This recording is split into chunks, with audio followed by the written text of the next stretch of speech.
Deg-degan nih karena sebentar lagi akan ketemu Mbak Likwina Hananto yang salah satu role model saya. Dia itu tadinya financial planner, trainer, sekarang jadi stand up comedian. Kita mau interview dia, nanya-nanya. So excited, deg-degan. We'll see.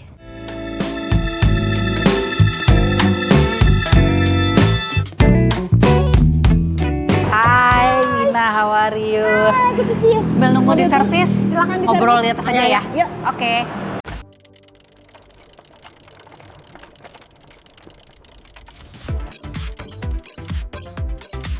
Pagi Mbak Wina. Good morning. Thank you. My pleasure. Aku mau nanya-nanya nih. Mm-mm.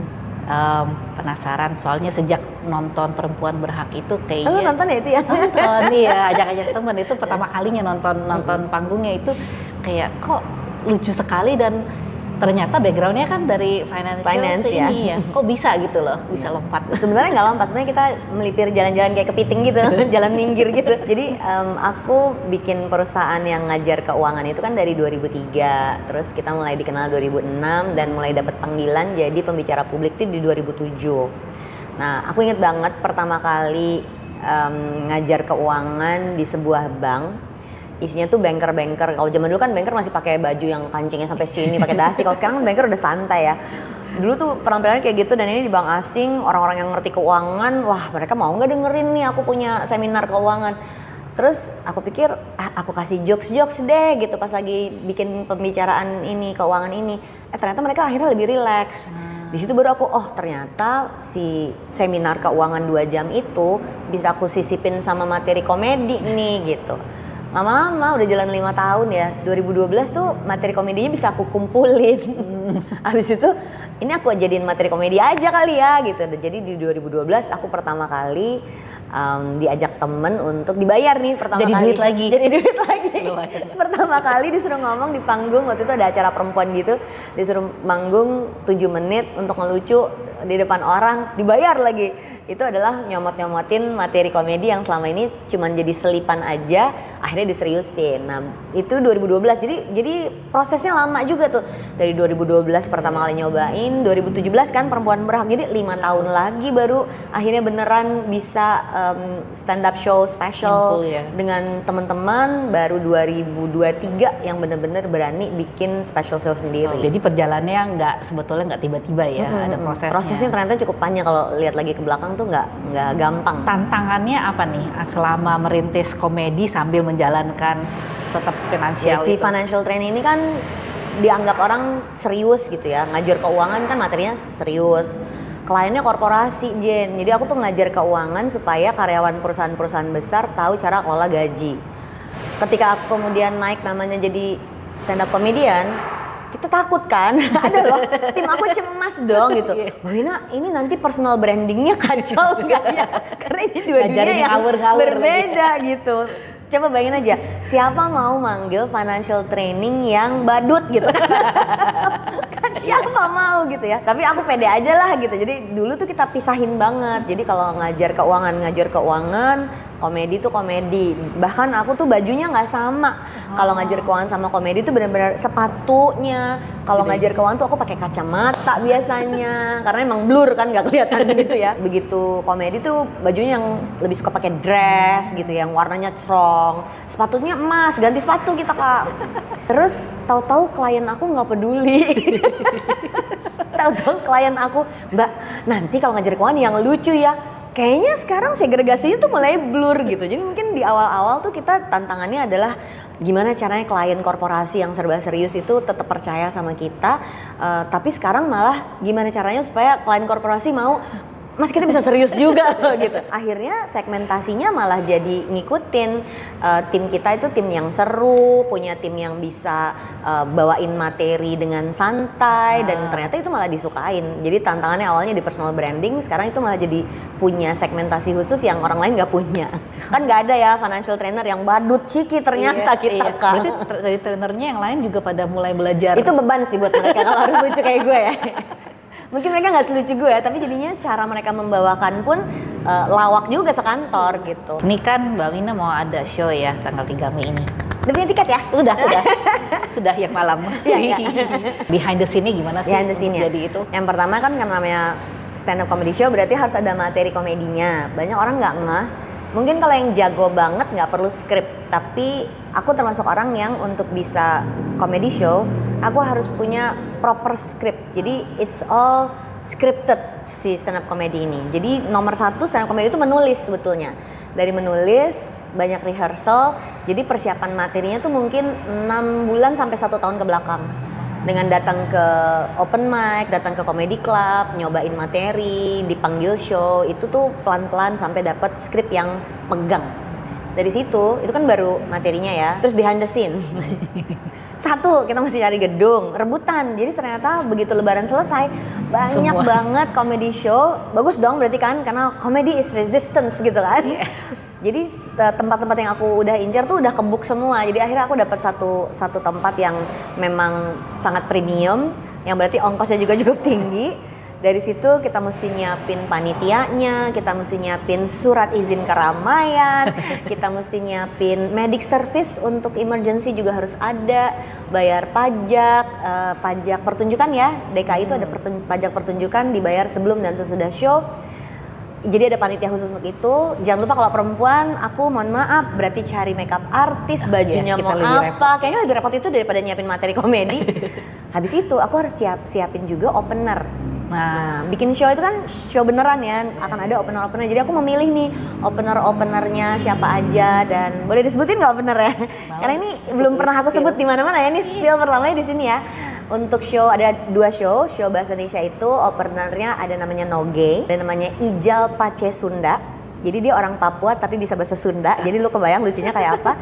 Satu lagi namanya Malabar Ali. Dia stand up comedian yang ASN. Di bahasa Inggris kita ada Andovida Lopez. Dia komika juga loh, Andovi. Ada Muzaki dan terakhir tentu saja the big guy Mo Sidik. So it's gonna be a lot of fun. Yang siang dan malam itu 2 show yang berbeda. Kayaknya jadi mesti beli tiket lagi yang siangnya.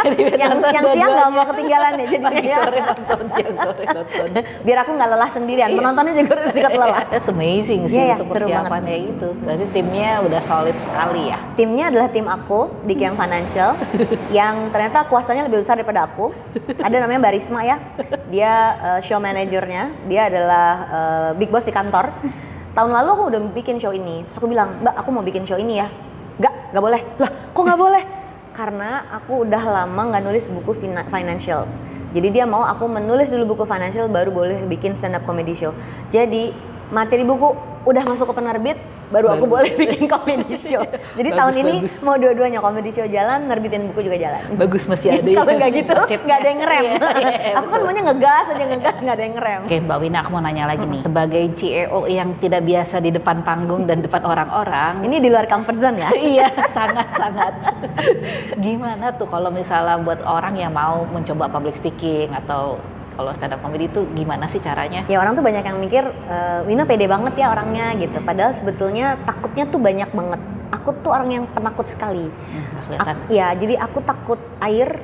Waktu kecil aku tinggalnya di pinggir danau dan aku takut sekali tenggelam. Aku itu kalau pergi ke Disneyland nggak naik roller coaster karena aku takut. Jadi aku tuh banyak banget takutnya. Tapi nggak tahu kenapa kalau di depan orang dan pegang mikrofon, kalau bercanda nih Mo Sidik lu kayak kesambet ya gitu.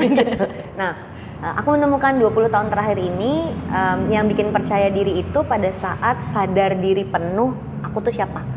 Jadi mengenali betul kelebihan kekurangan diri. Mungkin kalau di budaya orang Indonesia sombong banget lu ya gitu. Padahal bukan sombong. Sombong itu justru tidak mau menerima kenyataan. Justru ini tuh sangat menerima kenyataan. Jadi kalau orang ngehina lu gendut, emang gitu kan.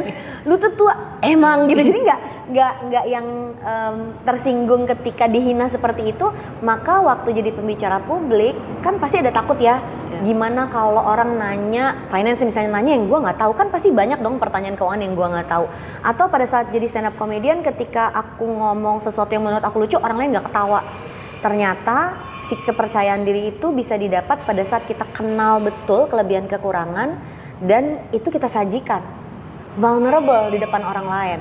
Jadi kalau misalnya nih dulu nih kalau pergi ke komunitas, aku bawain materinya ngelucu tentang asuransi pendidikan. Kan aku dari awal masuk udah ibu-ibu nih ya. si anak komunitas tuh dede umur 20-an, cowok, punya pacar aja enggak, dia nggak akan ngerti sama sekali materi aku. Jadi dulu tuh bener-bener ngerti banget bahwa aku nggak nyambung sama dia nggak nyambung sama aku, berarti apa ya, kita mesti cari nih persamaan kita apa biar dia tertawa sama aku, bukan ngetawain aku aja gitu.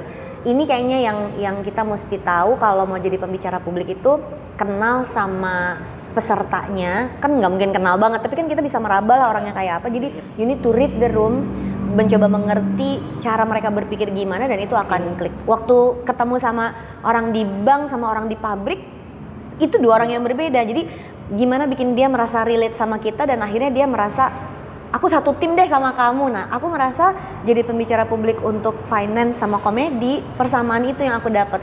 Penonton merasa aku ada di timnya kamu, jadi aku akan tertawa bersama kamu, atau aku akan belajar keuangan sama kamu. Itu kayaknya yang bikin kalau jadi pembicara publik tuh bisa berhasil. I'm so grateful bisa ngobrol-ngobrol, bisa nanya-nanya. I think you're very inspiring. Alhamdulillah. I'm so happy to be here with you.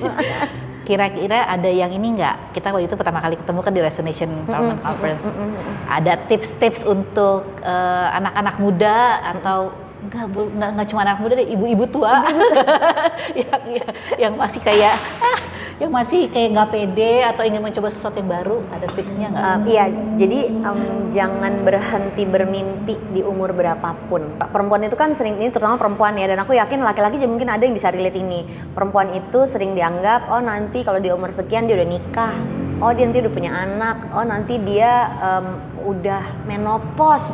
Jadi seolah-olah tuh si perempuan ini di umur tertentu tuh dia kayak ada expiry date-nya gitu. Nonton nggak yang speech-nya Michelle Yeoh di Oscar bilang there is no expiration date. Jadi sekarang tuh aku melihat ke atas, lihat perempuan yang lebih tua umurnya tapi nggak berhenti melakukan hal-hal yang dia suka, nggak harus berkarya yang dilihat dunia gitu, tapi tetap melakukan hal-hal yang dia suka. Menurut aku itu sangat inspirational. Jadi ayo jangan berhenti bermimpi. Kamu pengen kerjain apa? Tidak harus selalu sesuatu yang bikin terkenal, tidak harus selalu sesuatu yang dilihat orang banyak, tapi sesuatu yang kamu suka dan bikin kamu bergerak terus. Dan itu kayaknya yang bikin kita, karena ujungnya gini, ujungnya kita mau sehat makmur. Untuk bisa sehat makmur itu kita nggak bisa diam. Jadi ayo kita melakukan sesuatu, nyobain, dan ketika nyobain itu nggak boleh takut untuk gagal. Dan Jane udah mulai dengan cara harus tampil di depan kamera. Ini dikerjain Thomas, gue tahu pasti. dasar. Ya kan, jadi dengan gitu kita ngerasain sesuatu yang baru, dan kalau kita ngerjain sesuatu yang baru pasti merasa belajar terus. Selama hidupnya tentang belajar, nggak pernah bosan. Oke. Semangat. CEO semangat ya.